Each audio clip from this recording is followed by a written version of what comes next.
కాంగ్రెస్ పార్టీని ఒకవైపు డ్రైవ్ చేస్తూ ఇంకొక వైపు బీజేపీని డ్రైవ్ చేసే సామర్థ్యం చంద్రబాబు నాయుడుకు ఉందనుకుంటున్నారా మీరు? ఉంది, ఆయనకి ఇది ఉంది. ఈయన వాడుకుంటే అక్కడ సెంటర్లో కూడా ఇద్దరిని కలిపే ప్రయత్నం చేస్తాడు. ఈయన కాంబినేషన్ తన అవసరాలకు తగినట్టు వాడుకోగలిగే సార్ అది తన అవసరాలు బీజేపీ కలవడం అనేది సాధ్యం అవుతుంది అసలు? తన అవసరాలకు తగినట్టు వాడుకోగలిగిన కెపాసిటీ ఆయనకు ఉందనేది రుజువు చేస్తున్నాడు. ఉందనేది అందరి ముందు అవుతుంది. ఉందని కాబట్టి మీరు ఈ రోజు అడిగే క్వశ్చన్లన్నీ ఆయన ఏమేమన్నాడో అవన్నీ తెచ్చి జగన్మోహన్ రెడ్డి గారు కమెంట్ చేశారు. ఎట్లా ఏ ఆధారాలతో చేశారని? ఇక్కడ రేవంత్ రెడ్డిని కానీ షర్మిలను కానీ డ్రైవ్ చేసేది చంద్రబాబు నాయుడు అనేది ఎట్లా ఏ ఆధారాలతో చెప్తున్నారు? ఎందుకంటే వాళ్ళు రేవంత్ ఎప్పుడు కూడా ఆయనతో సంబంధాలు ఎట్లున్నాయో అందరికీ తెలుసు. వీళ్ళిద్దరి మధ్య లింక్ ఉన్న పత్రికాధిపతి వాళ్ళతో కలిసి మాట్లాడుకుంటారో తెలుసు. అందరూ ఓపెనే కదా, ఎవరికి తెలియదు. ఇప్పుడు మమ్మల్ని అడుగుతున్నారు కదా మీరు, మోడీ ఇట్లా అన్నాడంట కదా అని దేనితో అన్నారు? మీకు ఏదో ఇన్ఫర్మేషన్ వస్తే ఇక్కడ యాక్టివిటీలో కానీ వాళ్ళ చేష్టల్లో కానీ ప్రతి దాంట్లో కానీ అది కనపడుతున్నాయి.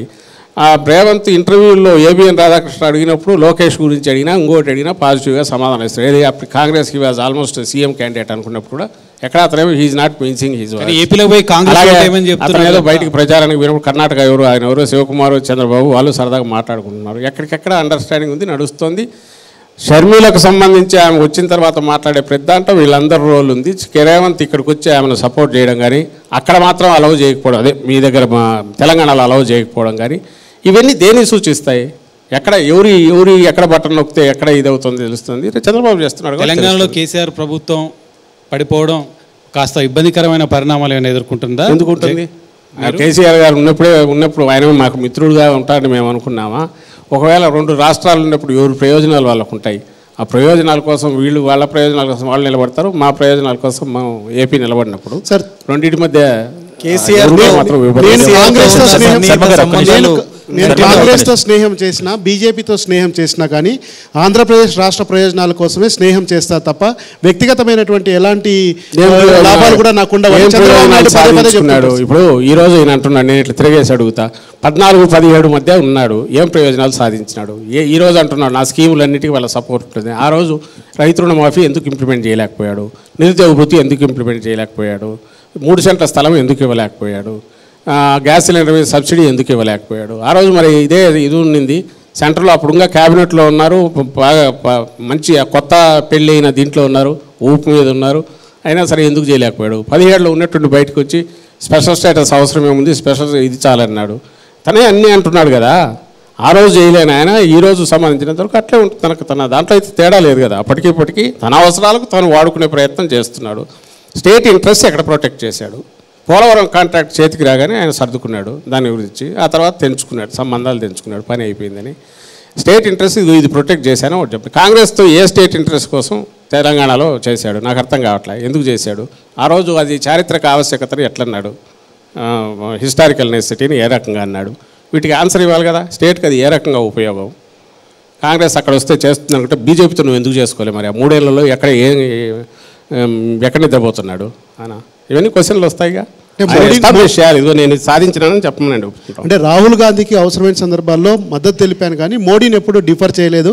అలాంటిది నా మీద అనేకమైనటువంటి విమర్శలు వైఎస్ఆర్ కాంగ్రెస్ పార్టీ చేస్తుంది అని చెప్పి ఆయన మీకు అందరికీ తెలుసు కదా. మోడీ మామూలు బూతులు తిట్టాడా? ఎవరైనా ఆయన తిట్టినట్టు ఎవరు తిట్లగా.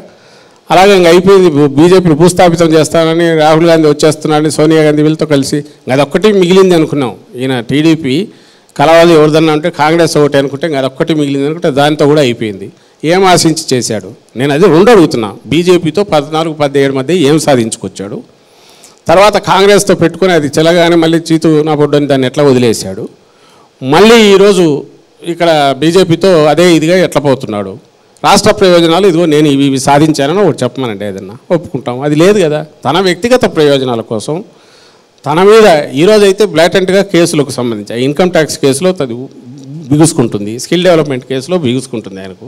సో ఇమ్మీడియట్ థ్రెట్ ఉంది. దానికోసం వెళ్ళిపోయి హడావుడిగా ఢిల్లీలో వారం రోజులు కూర్చొని ఆ పని పూర్తి చేసుకున్నాడు. కేసీఆర్తో ఉన్న సన్నిహిత సంబంధాలు మీకు అట్లాగే కొనసాగుతున్నాయా సార్? మీరే 2 సన్నిహిత సంబంధాలు మీరే క్రియేట్ చేస్తారు, ఆ సన్నిహిత సంబంధాలు కొనసాగుతున్నాయా అని అంటారు 2కి సంబంధించి. ఆయన అంటే ఇప్పటికీ అంటున్నా, మోడీ గారు ఎట్లా పెద్ద ఆయన గౌరవించినట్టే కేసీఆర్ గారు కూడా వయసులో పెద్ద ఆయన కాబట్టి గౌరవిస్తారు. అలాగే ఆయన కేసీఆర్ ఇక్కడ అధికారంలో ఉన్నప్పుడు వాళ్ళ మంత్రులు కానీ వాళ్ళ కొడుకులు కానీ మిగిలిన ఎన్నిసార్లు మమ్మల్ని మాట్లాడలేదు పొలిటికల్గా. మేమంత సంయమనంతో ఉన్నాం, రియాక్ట్ కాలే. కానీ ఆంధ్రాలో ఇవి బాగాలేవు అవి బాగాలేవు నోటుకొచ్చినట్టు అన్నారు కదా, మాట్లాడారు కదా, ఆంధ్ర గురించి చులకనగా మాట్లాడారు, నీళ్ళకు సంబంధించి క్రిటికల్గా మాట్లాడారు, అప్పుడు రియాక్ట్ అయ్యాం. పొలిటికల్గా పర్సనల్గా రిలేషన్కి సంబంధించినంత వరకు పెద్ద ఆయన గౌరవం ఉండొచ్చు, కానీ మిగిలిన